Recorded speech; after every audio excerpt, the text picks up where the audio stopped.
Good evening, it's Monday night, and that means Division 1 again, guys. And we find ourselves 30 kilometers north of Rome at Vallelunga Classic for the second round of the TCR Championship. It's been 4 weeks since round 1, but we've missed it, but it's back. And I'm Daniel Haynes, and I'm joined this evening by Sas van der Westhuizen. Welcome, Sas, how are we doing? I'm doing great. There's racing tonight. Looking forward to seeing some nice bumper-to-bumper racing. Yeah, we get bumper-to-bumper racing for sure in TCR, and it's been pretty hot. We've had four days of HLQ, and these guys, well, they've been lapping, some of them lapping a bit too much possibly, but the hot laps have been in, so let's take a look at what's happened in HLQ over the last 4 days. Here's the HLQ times. We had Peter Geldnes, who we're also looking at live now. He led the leaderboard, so very well done to him. Blistering time of 1 minute 15.62. Nick Hodgson, though, look, 1/100th of a second behind in second place. Super close. Jack Bota in third position. Then we got Corno Breed and Raymond Duggan. Look how much they're split by, 2/1000ths of a second between fourth and fifth position. The Flying Gypsies in fourth and fifth place. Ruin Grayling had a great HLQ, sixth position. Matthew Boy, 16-0. Who else you got? And then they're followed by the Pattersons. Son beat Dad this time round for 8th position. Alan in 9th. And finishing out the top 10, Jurgens van Vuren. So that's our HLQ times. And yeah, 8/10 splits the whole field, Sats. Pretty close as it was last time. Yeah, like you said, this is always going to be some really close racing. And we saw that last time around. People are right up neck and neck, and they're really fighting for position at times. So it's always good to see drivers going out. Hopefully the hot lapping wasn't too much, and they've spent some time trying to see where they can squeeze out a bit more when an opponent is pressuring. But we'll have to wait and see for that tonight. Yeah, I think people would have learned a few lessons from round 1, and maybe spent a little bit more time in race prep this time round. So we'll see whether that comes. Just as a reminder of round 1 championship standings. Obviously, got 6 rounds in total, 2 races each round, so 12 races. So we've only had 2 races so far. Leading the leaderboards is Jacques Bota in first place. He was the winner of race 1, and he got a podium in race 2, which was pretty impressive considering it was a reverse grid. And then Brent Lindsay Ray was the winner of race 2 in round 1. He's in second place so far. So I think that leaderboard's going to shift around a lot as the rounds go on, and we start factoring in those 4 drop rounds. So you get 4 drop rounds out of the 12, and that's going to make it really interesting. Because if you have a disaster, or you get punted off, or something doesn't go right, or round 2 in the reverse grid just doesn't suit you, then you can actually drop that round. So points as we go on are going to be pretty interesting. So I think that leaderboard's going to hot up as the season progresses, but that's where we stand at the moment. It's also interesting, these drop rounds, they kind of offer the opportunity for draws, so we might even see more closer points because of that. I remember, and this was probably a bit of a fluke in the last SimGT series in Assetto Corsa last season. There was quite the close finish at the end there. Yeah, I mean, last season in GT, it was actually shared, wasn't it? I don't think we'll get that in TCR with the amount of rounds we've got, but it's going to be close. It's going to be close. I'm sure it's going to be close. And with the reverse grid as well, it just mixes a few more guys in there, doesn't it? Because coming from 10th, it's difficult. I like how somebody has put it. Like in GT, you can kind of see the cream rise to the top. And in here, it gives people that might not get that consistent level in, gives them that opportunity to kind of show what their potential is, without having to do those consistent 90-minute races. These 20-minute sprints or 20-lap sprints can really show off what the raw pace somebody can get out, not necessarily maintain. Yeah, 20 minutes, it really is a sprint as well. And with double races, it's just literally flat out 20 minutes. If you have a disaster, oh well, it's a drop round. Move on to the next one. So it really encourages just super on the edge driving, really. Worth taking the risk. We could hardly breathe the last time we commentated on the race. It was just action, full, non-stop, all of the race. Yeah, 100%, 100%. So to remind us, for round 2, we're at a track that's, let's be honest, it's not a very well-known track. Let's take a look at it. It's Vallelunga, and we got the classic layout, so it's effectively the full layout with a limb chopped off of it. But a technical track, 30 kilometers north of Rome. The reason why it's featured, especially in Assetto Corsa, is actually Kunos have their offices on the track. They rent a pit building, and that's where they host their that's where their HQ is. So it's no surprise that they've got the track in the game. But actually for TCRs, absolutely perfect. We see a lot of slow hairpin corners here. A few Curva Grande is a quick corner, but a lot of slow. That infield section turns 14, 15, 16, 17. Very, very tight. I'm expecting a lot of bumping through there, but it won't be high speed bumping. So I think we'll get a bit of argy-bargy, but it shouldn't be too much, too damaging to people. How did you get on, Sash? You've been hot lapping around here. What do you think? What was the difficult corners for you? So, surprisingly, my first contact with Vallelunga was in the simGP series last season. And first time I went out on Curva Grande, I would just completely missed the turn because I didn't realize how much the downforce contributed to making that an easy turn. I found that an initial hurdle to get over, but then the turn right after that is probably, I think, the place where you can gain the most time. It's a really technical double apex turn where if you cut it too tightly, you're going to hit some sausage curbs, or if you go out too wide, you're going to lose some time. There's a lot of time to make up if you don't have that dialed in. Yeah, so that's turn 8 on the overlay that we've got on screen right now. Dive bombs into turn 8. I'm expecting loads of them, to be quite frank. Also dive bombs into 14 and 15, those tight hairpin corners. And potentially the last corner as well, if you get a good exit out the S's. But yeah, those slow corners 14, 15 and 8, I think that's where people are going to send it. And we'll keep an eye out for that. So that's Vallelunga Classic. Let's see how we're getting on in qualifying. 5 minutes to go. We got times aren't as blisteringly quick as we've seen in practice a minute ago, and also in HLQ. So we got Jacques Boter and 1:15.9 is currently pole. I don't think that's going to be enough, Sass. What do you reckon? We saw Matthew Boy under that and a few others under that just in practice just before we started the stream. Yeah, there's still 5 more minutes, so that's a chance to do 2 or more. Well, I think that's about enough time to go do 2 more laps. But these Oaks are running already, and they're working hard, so I'm expecting to see 1 or 2 lap times. Yeah, as we're speaking, Peter Geldenhuys improves and goes 1 minute 15.8. But I still think there might be a millisecond here or there that somebody can shave off. It's definitely a really nice technical lap, and with enough patience you can go at it, but under the pressure of qualifying, it's going to be a bit tough to nail it perfectly.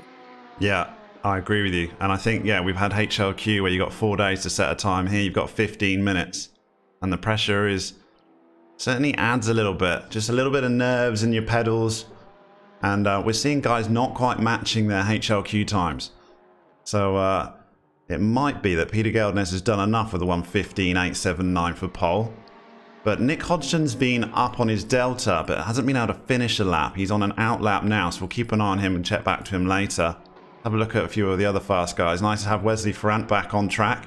He's been without a wheel for a little while, so he's might be a bit rusty, being out for a couple of months, but a bit of an old timer is Wesley Ferrant. Find himself in 6th position at the moment, only a 10th off pole. Look how tight it is between 1st and 6th position, 1/10. Does look like he was held up a bit, so he's gonna have to go around again and do another lap. Yeah, he's way down on his delta. Let's check back on a few others. Corne Breed right on his delta at the moment. Had a very good HLQ, and he's in 7th position. Again, only 2/10 off pole. And you're back down in 7th. Unbelievably close at the top.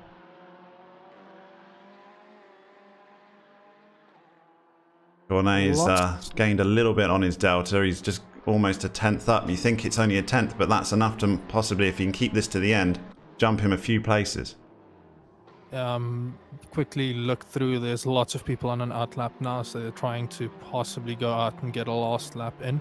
That said, Alan Patterson is up 0.2 on his delta. He's lost it now, going through. Now I can't remember, Toronto or something like that. Yeah, I don't know the name, so I think we'll have to be referring to that map a little bit later. Yeah, Cornet's unfortunately dropped his time, and he's going to not improve on this lap. Let's see. You see Alan Patterson also probably not going to improve. Yeah, Matthew Boy's just gone through in 1:15.848, takes pole position. Okay, that was a bit unexpected, but that said, I was watching Alan going through the S's there, and I realized the S's is probably one of the most unexpected turns to gain time. It's not a usual left-right. There is a bit of finicky about it, like keeping your line tight. I think there's even some banking change on the chicane there, so there's some work to do there to make sure that you actually absolutely nail it. So, Nick Hodgson in 4th place. Ruan Grayling had an awesome HLQ, and he's having a good night already this evening. He's in 5th. He's in the pits. Doesn't look like he's attempting to improve on that, so he's possibly happy with his time. Wesley Ferrand still going around in 6th. I did see Ruan posted that he did quite a lot of laps, so hoping for him that it wasn't more hot laps and that he did get enough practice in with other cars on track. But I've also known him to try and keep his nose clean, and he might back off here and there. We'll have to wait until the race starts to really see how much the high position has paid off for him. And quite a few guys in the pits, so they're obviously happy with their times. A few guys taking a last-ditch effort with a minute to go, and obviously if you cross the line before 0 hits, you can pretty much finish your lap. So they're on out laps. We're looking on board with Raymond Duggan at the moment. He's a 10th up on his delta. A 10th is almost a second in TCR. See whether he can keep it going. Still only halfway through the lap. Jacques Buerta just goes fastest. Jolly just come in from nowhere, yeah. With a 1:15.830. Soup, look how close Matthew Boy. 18 thousandths of a second. Peter Geldnes, 21 thousandths of a second. This is going to be some really nice close racing tonight. Like, look at Leroux down at the bottom. He's 1.17 seconds off of the lead. So one second separating first to 21st. That's still a very, very small separation. So we're in overtime now in qualifying. Just seeing whether anyone is improving on deltas is so close. If anything in the green can gain you places. Well, Nick Hodgson's had a very quick entry, but that means he'll have a slow exit, and that's exactly what's happened. He dropped 10th on his delta. Brant in the pits. Corno Breed is still out. Again, flying entry, gains a 10th, which always means you're going to lose 2 tenths on the way out, and that's sort of what's happening here. Going through S's now. Yeah, he's overshot the S's. He's 2 tenths down. That's James sometimes Leach is farming. That's sometimes a very interesting thing when you're out doing some laps. Keeping that one eye on the delta can sometimes haunt you when you start seeing, oh, I'm going faster, and then miss an apex or miss a braking marker and leave you out of 2 tenths or something like that. And that's it. So we're going to take a short break while the guys get on the grid, and we're ready for race 1. Back in a bit.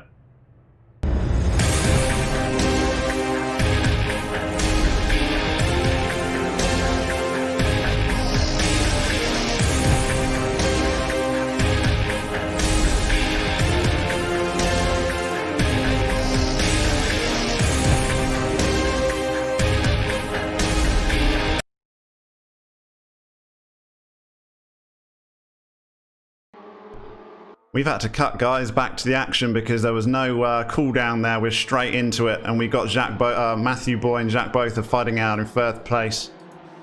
Let's hope everybody got their setup work and yeah, there was not much time there to breathe. There was no cooldown whatsoever. We got Jacques Botha still got away a good start in 1st place. Matthew Boy in 2nd. Nick Hodgson is 3rd position. Peter Geldnes in 4th. Matthew Boy now has just managed to go up the inside of Jacques Botha. And he's taken the lead of this race. Great start by Matthew Boy here in race 1. These two are battling it out of the front. Super, super tight between Boy and Bota. Bota is having a look on the outside, maybe. Taking different lines through these slow corners, side by side here as they go into the S's. Boy's managed to cover off Bota. Nick Hodgson's waiting behind. We're looking for any carnage coming his way so he can snatch the position.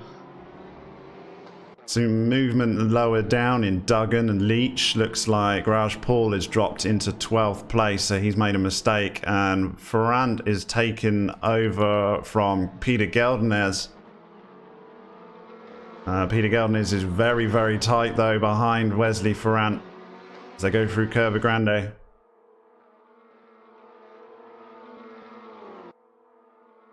Come down into the braking zone we were talking about earlier. Looks like Wesley Ferrand might have got that covered. Very close to some contact there. Let's just check back in at the front whilst we can. Go on a slightly wider camera action because this is a nightmare to keep track of who's going where. We've got Corne Breed up into 5th position. Peter Geldenez is going backwards, unfortunately, in this race.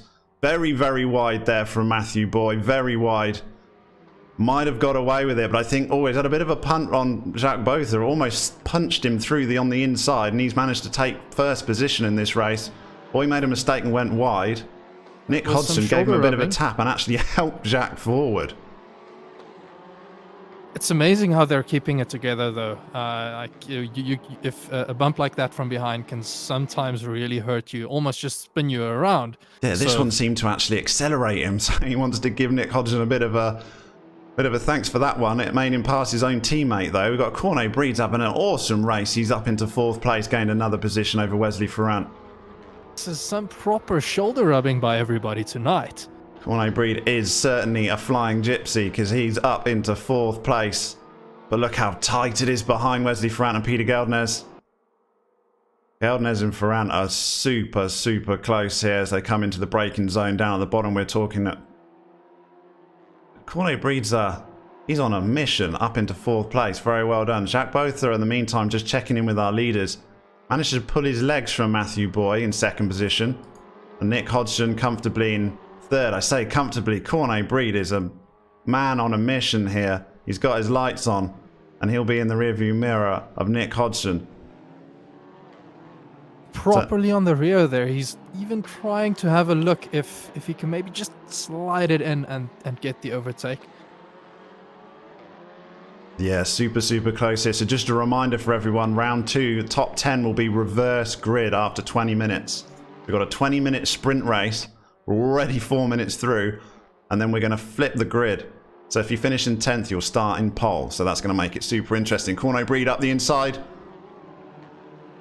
All depends Nick on Hodgson the exit, covered that over, though. He closed that door very, very quickly. I think Corne had to get off the throttle there because he's dropped back quite a bit. Let's just see, whilst we're catching our breath, some action further back.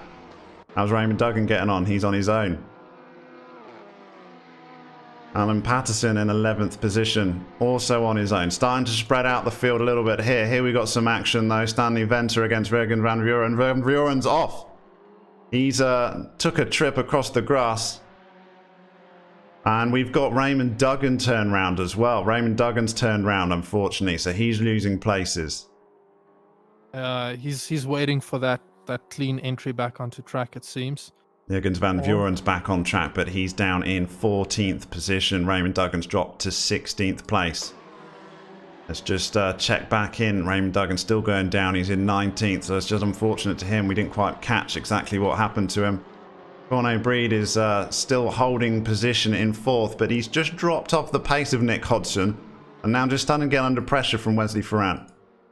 It's looking like Duggan might have had a technical difficulty. He took quite a lot of time to get away there. Maybe his pedals disconnected or something along those lines. He's right at the back of the field now. I think something's wrong with him, isn't it? Raymond Duggan, unfortunately, he's got a very nice looking Golf, but he is dropped to the back of the field. So I'll have to catch up with him afterwards maybe and see what happened there. Alan Patterson's moved up into 10th, I think, as a result of Raymond Duggan dropping down.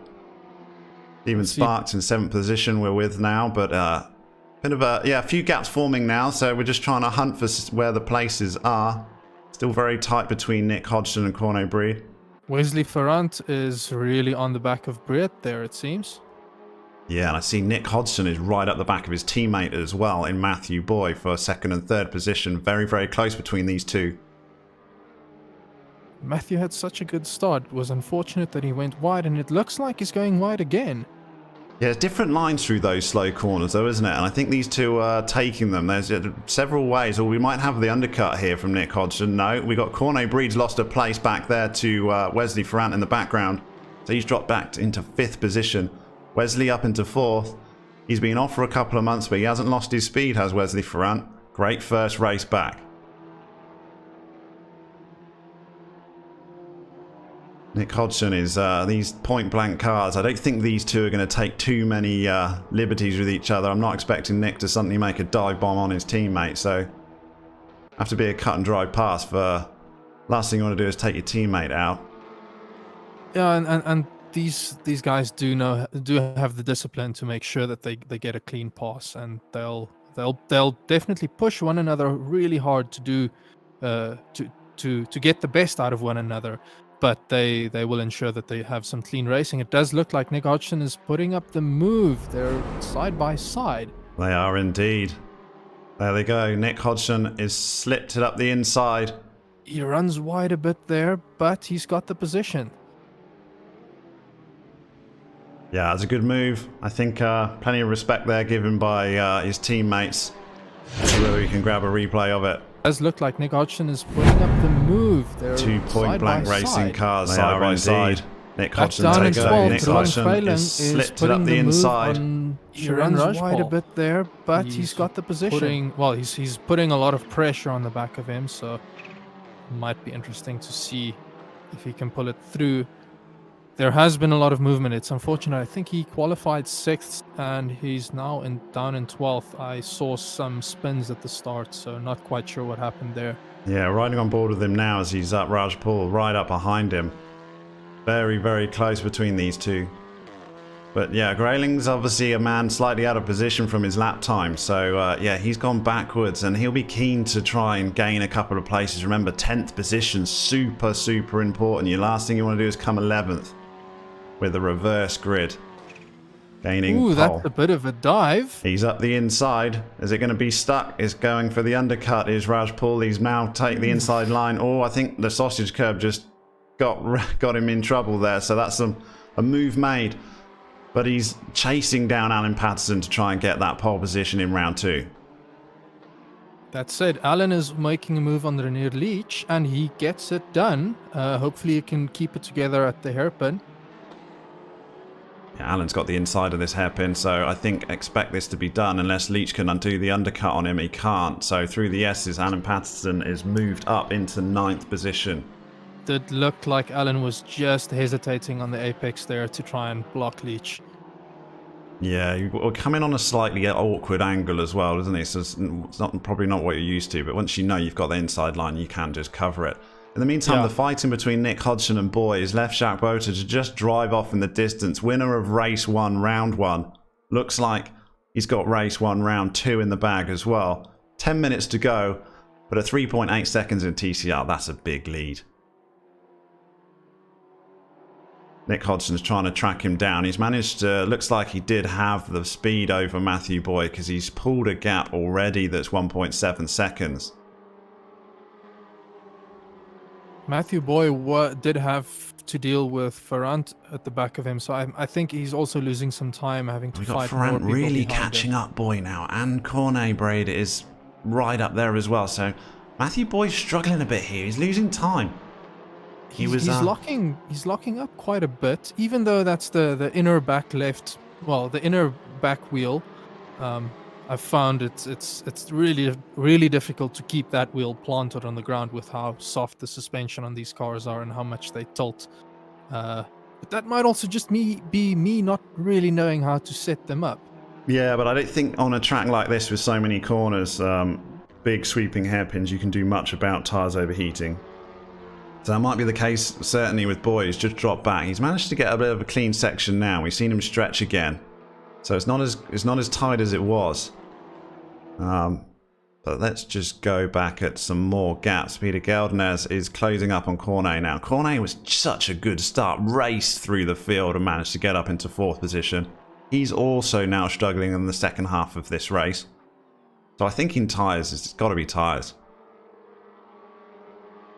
Because he's under pressure now from Peter Gelnes, who is obviously our fastest man in HLQ.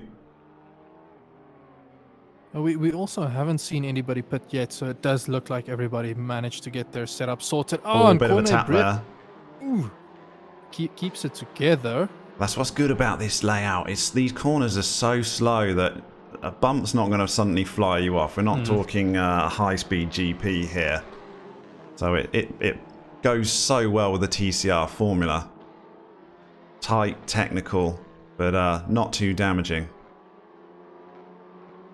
Stephen Sparks up into 7th place. Brent Lindsay Ray, he was the winner of race 2 in round 1. He's currently running in 8th. Obviously, he similar situation for Brent Lindsay Ray as he found himself in round 1, where the reverse grid, he really made that pay and managed to race away with it. Starting near the front, finishing in a similar position, I believe, in round 1. And then the reverse grid, he made the most of it. And maybe he'll be looking for a similar tactic. Alan Patterson will be on the front row of the grid for round 2 as it stands at the moment. Yeah, I'm looking at Ron Greiling right now, and he is about half a second behind Renier Leach in 10th. So Ron is really trying to get to that 10th position so that he can hopefully capitalize at the start of the next race. Wesley Ferrant is still very close to Matthew Boy. And that gap from Hodgson to Boy has grown to over 2 seconds. Jack Boter, though, in first place, he's got a gap of 4.5 seconds. That might as well be 2 minutes in TCRs. I don't think that's being clawed back in 7 minutes without some fatal error on Jacques' part. Yeah, he's probably just thinking about keeping his nose clean now and just certainly would. Yeah, now you definitely on would. with it. Go back down, looking at Stephen Sparks, who is trying to track down Peter Geldernes in 6th position. Half a second the gap between these two drivers. Certainly seeing the field just spread out a little bit more than we did at Brands Hatch Indy, but the Brands Hatch Indy was just ridiculous on how frantic that was and how little time we had to catch a breath. Yeah, I think it was a much shorter lap. That was a sub 1 minute lap. Yeah, super short, super short. And the races just flew by, didn't they? And there was cars everywhere, not spread out anywhere near as much. We've seen a mistake there from Peter Geldernes. He went off and did a little bit of farming. It hasn't cost him a position, but it certainly cost him time. He's gone very wide here as well. And Stephen Sparks is sending up the inside. He was just too wide. I think he was dipping his wheels onto that asphalt or astroturf, whatever it is on the outside, and that just doesn't have any grip. He's seen a mistake there from Peter Geldernes. He went off and did a little bit of farming. It hasn't cost him a nice pass by position, but it certainly cost him time. And he's gone very wide here as well. Just kept his line. Stephen Sparks has sent out the inside. Peter Geldernes he was just too wide. I think he was dipping his wheels higher up the field in race 2 if you want to look at it that way.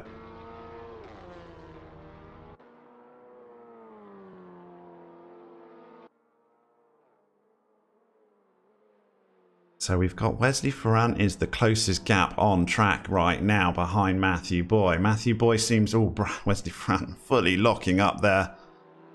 Did well to stop and not take the back of Matthew Boy there. These two super, and it just felt like Boy's just struggling a little bit to keep that initial speed that he had. And Ferrant is hounding him. Super close between these two. Looking at every possible option is Wesley Ferrant. Outside, inside. Matthew Boy's being very good on the defensive driving though. Covering the inside line. Knows he's under pressure. Wesley will try and do the undercut here, but I don't think you can sneak through on the S's. Yeah, I think you can only really capitalize on the S's by getting a good exit and then ensuring you get a good exit on the following turn. So get the speed. Wesley's got the speed here. You just feel it happening. Whether Boy's cooked his tyres, but Wesley's got more pace than he's showing, and he's trying every option to get past Boy. I think Boy's got his tyres cooked. He's got 4 minutes left of this race. He's trying to hold on desperately to a podium position. But Wesley Ferrant is on his case.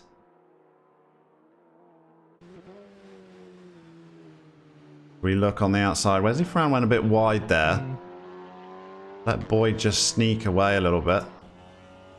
Right on board with Wesley Ferrand as he tracks down Matthew Boy. Still the closest gap on track right now.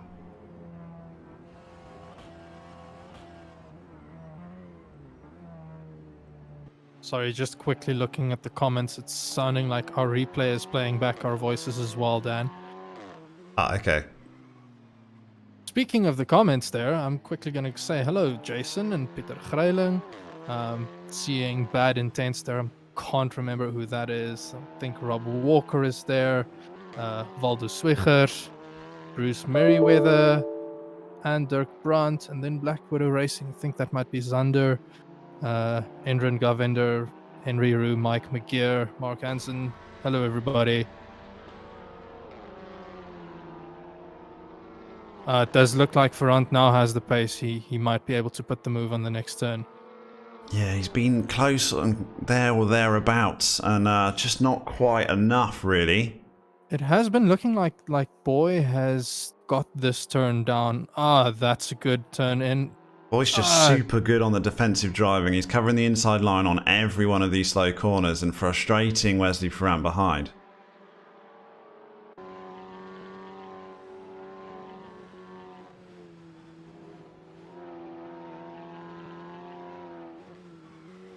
I see work being done by Roan Greiling. He's up to 8th now, so he's working to get back to his qualifying position. Yeah, carving his way through the field, obviously slightly out of position from his lap times. Also seeing Alan Patterson. Yeah, I've just noticed Alan Patterson's dropped right down into 13th place, so something's gone awry with Alan Patterson. We've missed that because he was up into 8th place previously, so he's dropped a good chunk of places. Grayling's got past Peter Geldenez.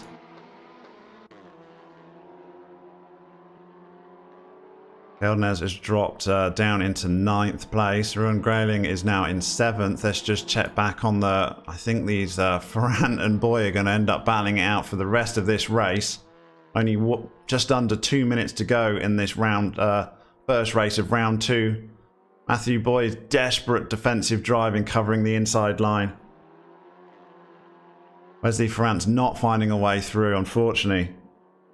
There does seem to be a big battle for 10th position with 10th, 11th, 12th, and 13th. Lots of close cars going there. Alan is trying to have a Leach look. has just been tapped by Jurgens van Vuren. He's gone wide, but Van Vuren's come off the throttle to let him carry on. He's going to get Alan Patterson on the outside, though. Alan Patterson got the move done there. So Jurgens van Vuren lost a place rather than gaining on Leach. I'm also not quite sure what happened with Rajpal. He just went fully to the left. Maybe there was a bit of a lag spike his side. It looked like he was just flying off in the wrong direction for that turn. So 1 minute, the last minute of race 1. Yeah, super tight between these three. Got obviously Alan Patterson's dropped back and he's trying to fight his way back, desperately trying to get that coveted 10th place. Yeah, looking at the time left, it's looking like Jock might be on his last lap right now. Wesley Ferrand is literally a 10th behind. Oh, he just cooked it. He just went, oh, what's happened to Wesley Ferrand? He's stopped on track. Oh, Wesley Ferrand just suddenly stopped on circuit. He's run out of fuel. I'm not sure because he didn't coast to an end. He literally just stopped on circuit and he's parked there.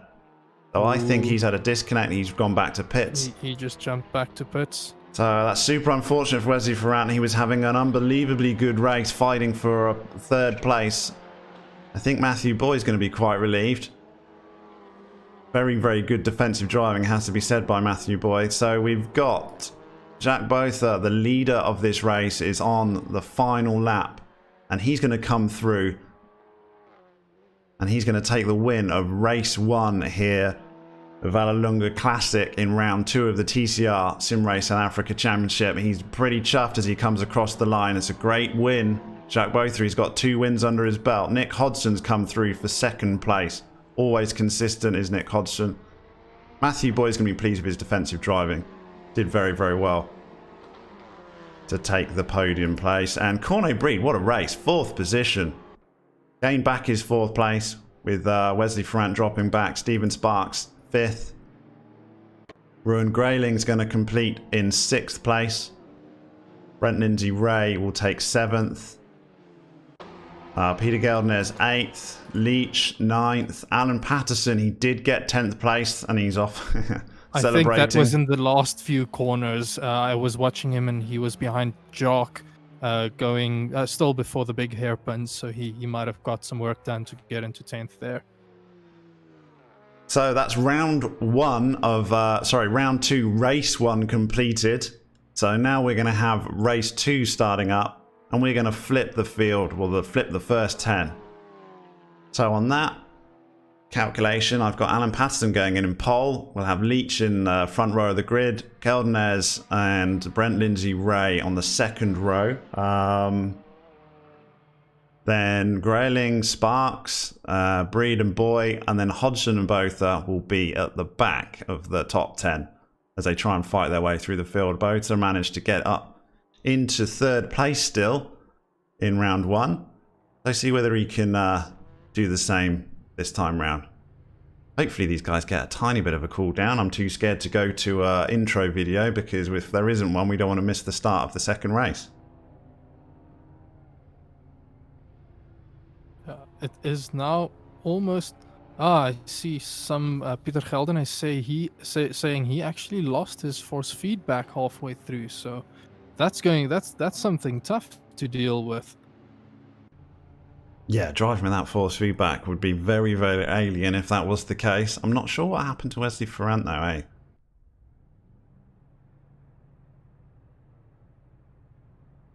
So it looks like we are going straight to the grid, and we've got 15 seconds. So it's a good job we didn't stop for a bit of a cooldown, because we're straight into race 2. Alan Patterson on pole, Leach 2nd position, Peter Geldenez 3rd, Brent Lindsay Ray 4th.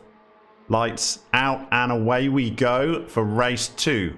Go, go, go. So Alan's going to lead. Brent Lindsay Ray is already looking to pass. So can Alan Patterson make it count from pole? Already Leach is going backwards. We've got Brent Lindsay Ray up into 2nd place. Alan Patterson did get a very good start, clean getaway. He's got 1st position, but he's under pressure already from Brent Lindsay Ray. Let's go to a wider camera. Super tight racing in the back. I do see Peter Gelden is losing a bunch of positions. He's running wide and he got a bump. We got Matthew Boy working his way backwards as well, unfortunately. Yeah, he's working his way seriously backwards, is Matthew Boy. 8th place now. Got, oh, there's Van Vuren off in the background. So he's had a spin. Matthew Boy is going to have Cornet Breed up the inside. Cornet's moved up into 7th place. Lots of scrapping at the start of this round 2. Oh, Jacques Botha, what a dive up the inside of Matthew Boy. Oh, he's tapped though, Cornet Breed. It's turned Cornet around. He's going to have to wait for him to rejoin. He doesn't. No, he doesn't, and he carries on. And they have another tap, do these two. Two Audis getting up into all sorts of trouble here. Alan Patterson, in the meantime, is off in 1st position. Not by much, though. Brent Lindsay Ray is really putting some pressure down. Yeah, these two are going to be scrapping out for 1st place, but let's just drop back into the midfield. We've got Cornet Breed is having a hell of a lot of shunts in his Audi as he takes the inside line and gains places. Kieran Patterson going off in the background. Carl Swanepoel as well. Carl Swanepoel has dropped right back down. I think he just ran wide. Once you go into the dirt there with the kitty litter, it's going to break a lot of your time there. Grayling is tight behind Roush Paul in 6th place. He might be a little bit disappointed in his first race on considering his time's trying to have a better second race. 17 minutes left in this race. He did also show that he has what it takes to get past Roush Paul previously, so he's definitely putting down pressure on him and trying to show that he's going to take the position if the other man is not careful. Raymond Duggan's back on track and he's in 8th position. Obviously, we're not 100% sure what happened to Ray in first race when he was cruising along and went all the way to the back of the field, but he's back in round 2. Who's the big mover so far? Jacques Botha is still down in 9th place. Something's happened there, isn't it? He might have just had a bad start. There was quite a lot of Bit of height. carnage at the start we missed, yeah, because he I'm started also roughly seeing there. some dents in the side of his car, so there's a lot of rubbing around. Yeah, but we saw him getting side by side with Cornet Breed a lot, so those Audis are tapping. So yeah, in fact, he's got dents both sides. Is Jacques Botha not quite going his way so far in round 2 or race 2? Sorry. Where who else have we got? Nick Hodson is hounding the back of Steven Sparks as they go into the infield section and these slow hairpins.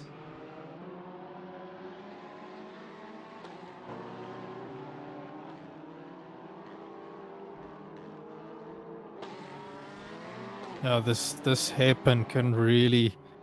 It looks like a very opportune moment to overtake, but it's looking like it's really difficult for the guys tonight to get a clean overtake done there. Yeah, we're not seeing that much overtaking, are we? We're seeing sort of dives up in. If you've got the inside line covered, it seems easier to defend. It has to be said, we've seen some very, very good defensive driving. Alan Patterson's making his pole position really count because he's stretching his legs now at the front. 1.2 seconds back to Brent Lindsay-Ray. So this is where, if you finish 10th in race 1, you really got to make your pole position count. Can you win from the front? Massive, massive advantage it seems in these TCR rounds. Brent Lindsay-Ray is now starting to drop back into the clutches of Sparks and Hodson in 3rd and 4th position behind.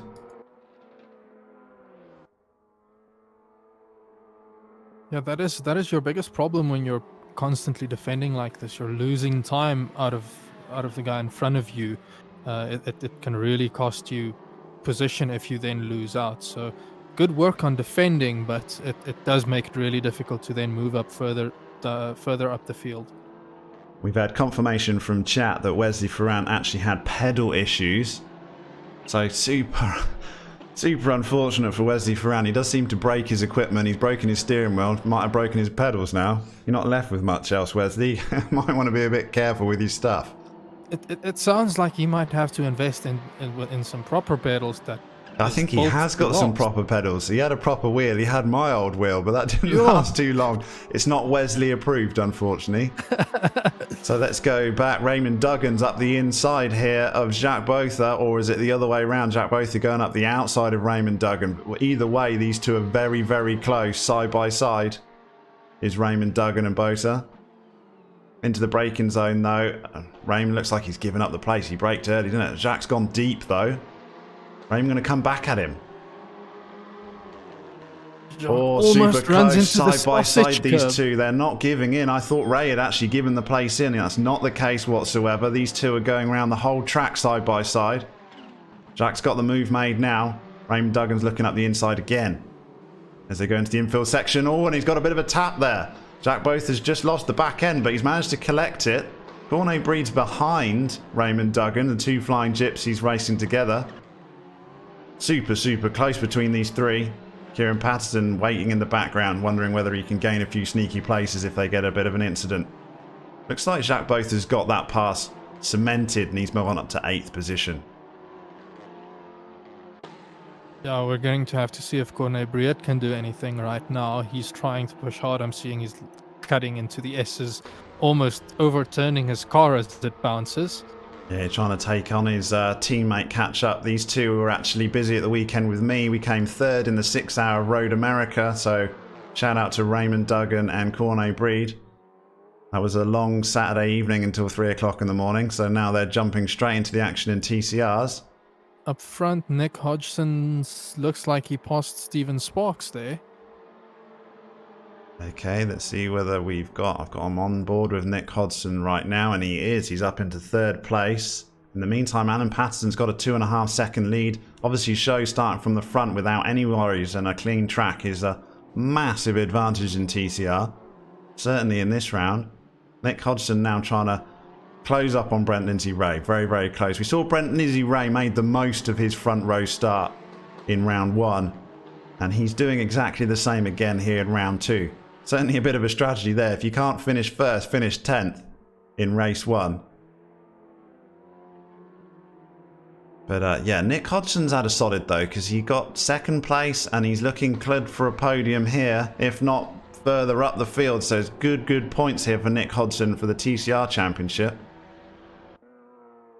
Yeah, I do see Raj Paul and Ruan Greiling fell down back to 11th and 12th. They might have had a bit of an incident and had to let a few people pass.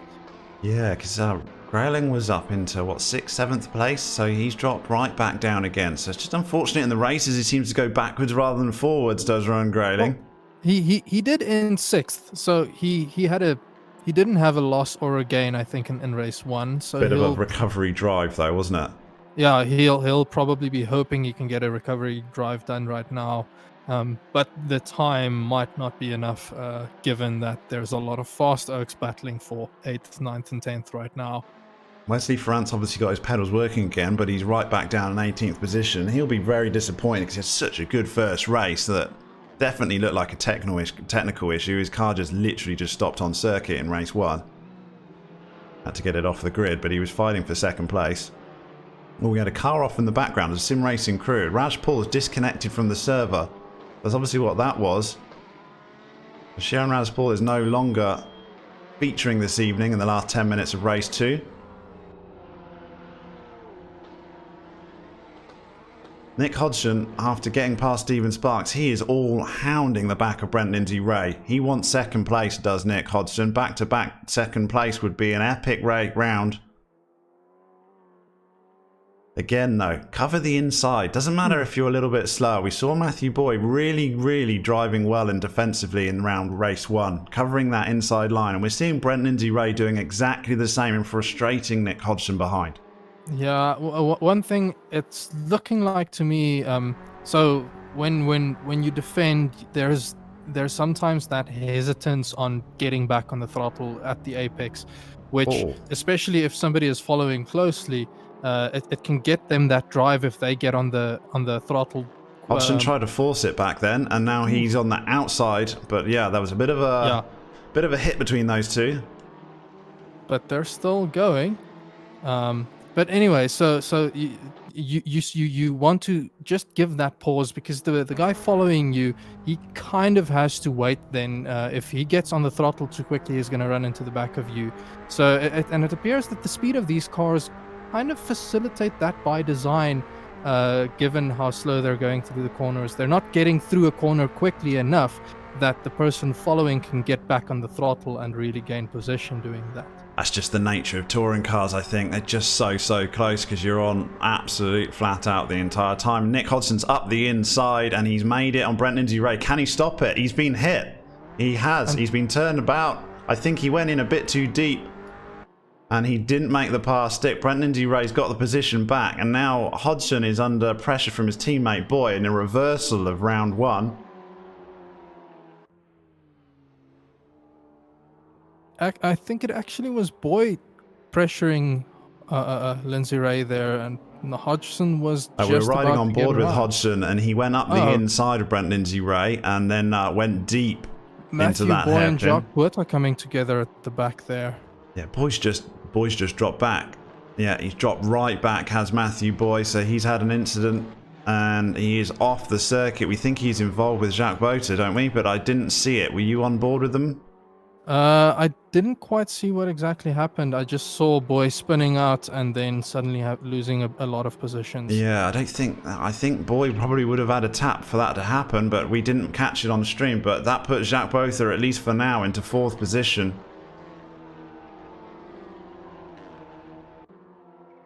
Yeah, Matthew Boy really lost out between those two. Back on board, Nick Hodgson, he got to rebuild his gap, so he's half a second back now from Brent Lindsay Ray. So it might take him a couple of laps. So in the meantime, we'll go down the field and see if we can see anyone else. A little bit like race 1, gaps are starting to form. For 13th, Lindsay Hans is following Matthew Boy, but I'm expecting Matthew Boy to quickly drive away from him. Yeah, I'm on board with Hans right now, but yeah, we saw obviously Matthew Boy is a man completely out of position, drop right back. He will stretch his legs, I think, from Hans. Yeah, Carl Swanepoel is on the back of Leroux for 17th and 16th. And we've got Wesley Ferrant is gaining through the field. He's up into 15th now. Someone off in front. And he's gone round the outside of... Who's he gone round the outside? Shiraz, I think. Yes, he has. But he's got the place back from Wesley Ferrant. So Shiraz is 14th place at the moment. Managed to keep it in the end from Wesley Ferrant, but he's going to be fighting. In the meantime, we've got Jacques Both, who did a 1:15.699 fastest lap of the race. That would have been a 1:15.699 would have got him. That was quicker than pole position qualifying. So super quick is Jacques Boter. Now he's got some clean track. He is really going for it. In the meantime, we're back on board with Wesley Ferrant, who's got the inside line. These two have tapped. They've come together. Wesley Ferrant sliding across the circuit. Not going to like that too much. Locks a wheel as he goes into the braking zone, but managed to keep it there. Gets a very good exit, but over the sausage curb.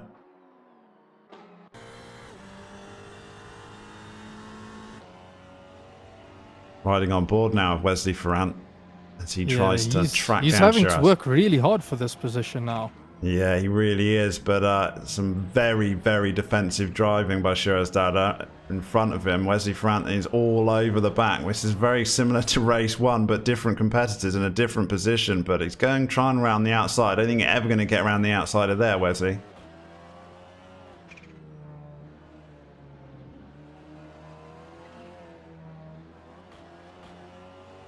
This is by far, we've got Raymond Duggan is also very close on circuit. Looking at gaps 3/10 behind Kieran Patterson, who's managed to get himself up into 6th place. We haven't seen much of Kieran recently.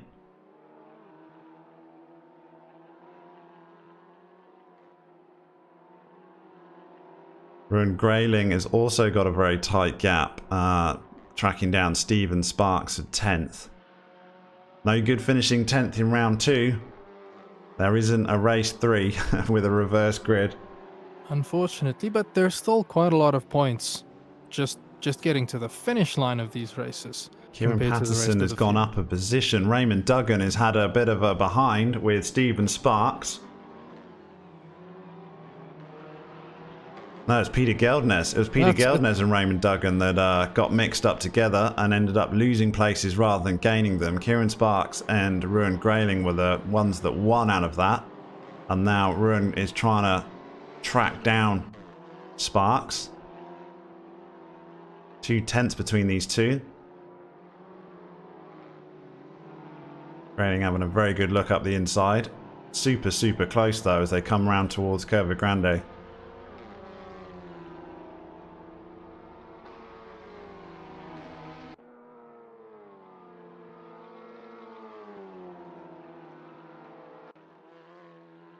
Will it be close enough to make a move up the inside? He's certainly having a look as Ruan Grayling, and he sends it.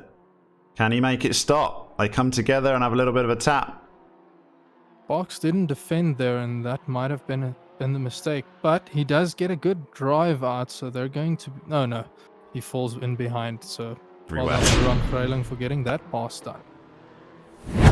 Will it be close enough to make a move up the inside? He's certainly having a look as Ruan Grayling. That's better. Sorry. I had to get the sound off. I forgot about that on the replay, but we'll have a replay of that pass. And hopefully you won't hear us double speaking this time round. So Jacques Both has managed to get up into 3rd place with his immense speed. We saw him get that fastest lap of the race with 1:15.6. And he's got past Brent Lindsay Ray. We got Cornet Breed now is tracking down Brent Lindsay Ray. So Brent Lindsay Ray's gone a little bit backwards. He's certainly driven well in race 2, it has to be said. Trying to keep your places when you get shunted to the front of the grid with a reverse grid is very well done. But he's going to be under pressure now from Cornet Breed for this trying to keep 4th position. Only 3 minutes left and we're almost finished, unbelievably. This was quite some non-stop action. Not as much overtaking maybe, but there's still some intense moments. Seems like people are looking where they shouldn't be looking for passes, but somehow making it work in some cases. Oh, we've got one sending up the inside here. Cornet Breed on Brent Lindsay Ray. Lindsay Ray will have the inside line on the next corner. Lindsay Ray did lock up quite badly on that I previous think Cornet's turn. going to go around the outside. Is he going to get around the outside? They're going to go yes! through the S's side by side here, these two. This is going to be intense. He's got it. No. Great driving there from Cornet Breed. He's moved up into 4th place. He had a 4th place in the first round. He's having an excellent round here at Vallelunga Classic. He's going to be very, very pleased with his results, I would have thought. Ruan Greiling has fallen back to Steven Sparks, but he's also trying to get that position back again. Just to remind ourselves of what's happening at the front, we've got Alan Patterson, who's led from pole, and he's managed to pull the gap as people behind him have been fighting. Nick Hodgson's done incredibly well to get all the way up into 2nd place, but he's going to run out of time tracking down the leader, I think. 2.2 seconds, Alan Patterson to Nick Hodgson. I do think he did close the gap between himself and Patterson a bit. Patterson was in the lead by almost 3 seconds. Yeah, it's coming down quickly. It really is. It was 4 seconds last time I looked. It's coming down very, very quickly indeed. But I think Alan Patterson's done enough because there's only 1 minute left of this race. We're talking 1 lap to go. Nick Hodgson, though, has done brilliant to get a 2nd place. Going to finish ahead of the person that he finished behind in the first race, and Jacques Boter in 3rd position. But just see whether Alan Patterson can make this count. He's going to have 1 more lap when he passes the line. The clock's not going to go to 0 yet. There's going to be 1 more lap of this race. Nick Hodgson, though, he's closed down half a second just in the second half of this lap. Wesley Ferrant's just disconnected from the server, unfortunately. I'm curious. Something must have happened with Alan because he was comfortably in the lead there, and I think Hodgson it's just really pace. Now the leaders have fought their way through from 9th and 10th place. They're now got clean track and they're showing their outright pace. And Nick Hodgson is catching super, super quick. Taking another half second out of Alan Patterson in the first third of this lap.